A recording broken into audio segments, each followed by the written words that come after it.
انشاءاللہ تجھے مقام ضرور ملے گا۔ یہ بات تو ذہن نشین ہو گئی تھی کہ انگریزی سیکھنا لازم ہے۔ کچھ دنوں بعد دوبارہ والد صاحب کے ساتھ کراچی گئے۔ لیاری میں ایک انگلش میڈیم سکول کے بینرز اور پوسٹرز لگے ہوئے تھے۔ میں نے والد صاحب سے کہا کہ مجھے اس اسکول میں داخل کروا دے۔ انگریزی سیکھنے کے لیے میں نے خود ہی کوشش کر دی۔ کبھی انگریزی اخبار مل جاتا تو وہ پڑھتا، کبھی گرامر کی کوئی کتاب پڑھ لیتا، ساتھ میں اسکول کے اساتذہ سے جو مدد مل جاتی اس سے پڑھائی بھی کر لیتا تھا۔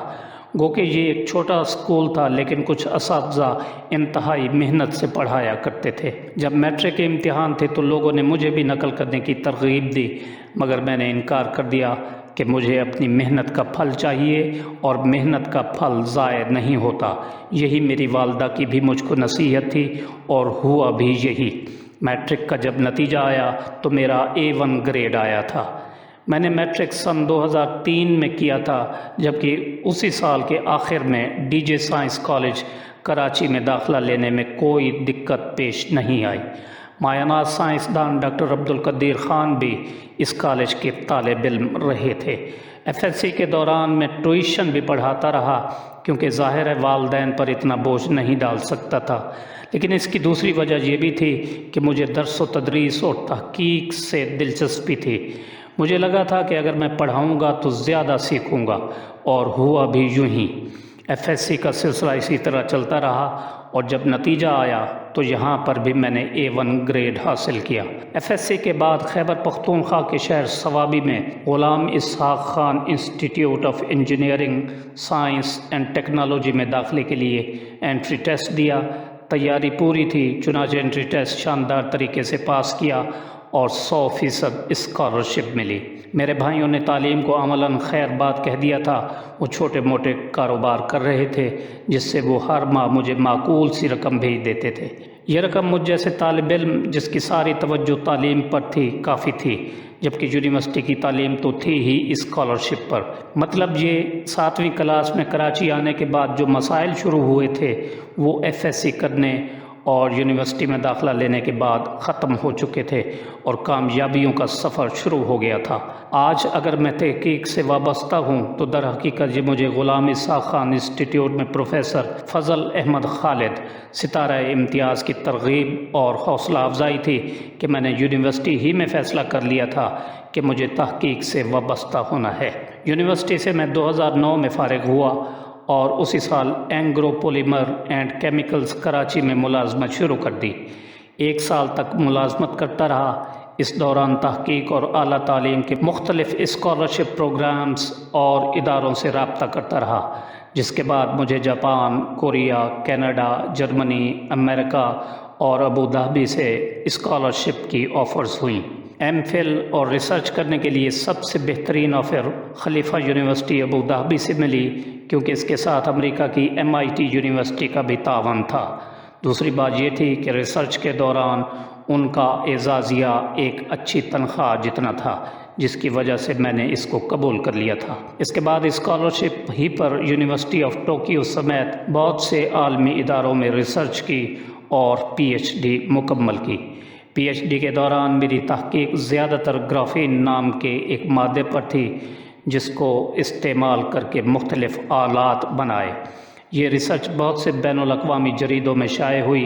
جب میری ریسرچ شائع ہوئی تو مجھے امریکہ، ابوظہبی، برطانیہ اور ٹوکیو سے مختلف آفرز آئیں۔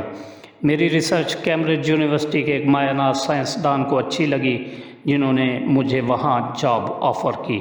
ویسے تو تنخواہ اور مراعات کے حساب سے بہتر آفر ابوظہبی سے تھی، مگر اب میرا مقصد تنخواہ نہیں بلکہ اگلی منزل تک پہنچنا تھا۔ چنانچہ میں نے کیمبرج یونیورسٹی سے آنے والی آفر کو قبول کیا، کیونکہ مجھے تحقیق کے میدان میں کام کرنا تھا، اور شاید دنیا بھر میں تحقیق کے حوالے سے سب سے بہتر سہولتیں اور ماحول کیمبرج یونیورسٹی ہی میں دستیاب ہے، جہاں سے نیوٹن اور اسٹیفن ہاکنگ جیسے سائنسدان بھی منسلک رہ چکے ہیں۔ 2 سال تک کیمبرج میں ریسرچ سائنسدان کی حیثیت سے کام کرنے کے بعد مجھے سینئر ریسرچ سائنسدان کی حیثیت سے کام کرنے کا موقع ملا۔ مجھے پتہ نہیں، مگر کہا جاتا ہے کہ کیمبرج میں ریسرچ سائنسدان سے سینئر سائنسدان کا درجہ حاصل کرنے کے لیے 2 سال بہت ہی کم عرصہ ہے، اور مجھے بھی یہ لگتا ہے کہ میں وہاں پر سب سے کم عمر سینئر سائنسدان ہوں۔ کیمبرج میں جانے کے بعد بہت سے یورپی کمپنیوں اور اسپیس ایجنسیوں کے ساتھ مل کر اسپیس ٹیکنالوجی سے منسلک آلات بنائے۔ ان آلات کو ٹیسٹ کرنے کے لیے وقتاً فوقتاً خلائی جہاز اور مصنوعی سیارے لانچ کرتے ہیں، جن میں پیرابولک فلائٹ، ساؤنڈنگ راکٹ اور دیگر اسپیس کرافٹ شامل ہیں۔ گرافین کو پہلی مرتبہ خلا میں بھی لے جانے کا موقع ملا۔ مختلف تحقیقات بھی جاری ہیں جس میں سینسرز کے علاوہ خلا میں اگر جسم پر زخم لگ جائے تو اس کو کس طرح بھرا جا سکتا ہے، اس پر بھی کام جاری ہے۔ اس کے علاوہ پاکستانی طالب علموں کے لیے برطانیہ کی کچھ تنظیموں کے ساتھ مل کر ایک پروجیکٹ شروع کر رہے ہیں جس میں ان کو سیٹلائٹ کی سہولت فراہم کرنے کی کوشش کر رہے ہیں۔ اگر مجھے موقع ملا تو اپنے ملک میں جا کر کام کرنے پر فخر محسوس کروں گا۔ زندگی کی اس دوڑ اور اپنی کامیابی سے میں نے یہ سبق سیکھا ہے کہ لوگوں کی تنقید اور طنز بھرے فقرے آپ کے لیے مفید بھی ثابت ہو سکتے ہیں، لیکن یہ آپ پر منحصر ہے کہ اس پر آپ کا رد عمل کیسا ہوتا ہے۔ کیا کسی کے طنز یا تنقید سے آپ مایوس ہو جاتے ہیں، یا پھر آپ کو ایک نئی امنگ اور جذبہ پیدا ہوتا ہے؟ مجھے اس اسکول کے پرنسپل کے وہ فقرے آج بھی یاد ہیں۔ ان کے طنزیہ فکروں نے مجھ میں ایک نئی طاقت، حوصلہ اور جوش و ولولہ بھر دیا تھا۔ اپنے والدین کی دعاؤں کی بدولت اور اللہ پاک کے فضل و کرم کی وجہ سے میں ایسے مقام پر پہنچا ہوں جہاں پہنچنے کی لوگ تمنا کرتے ہیں۔ ناظرین گرامی، یہ تھی آج کی ایک موٹیویشنل ویڈیو جسے امید ہے آپ پسند کریں گے اور لائک بھی کریں گے اور اپنے دوست احباب کے ساتھ شیئر بھی ضرور کریں گے۔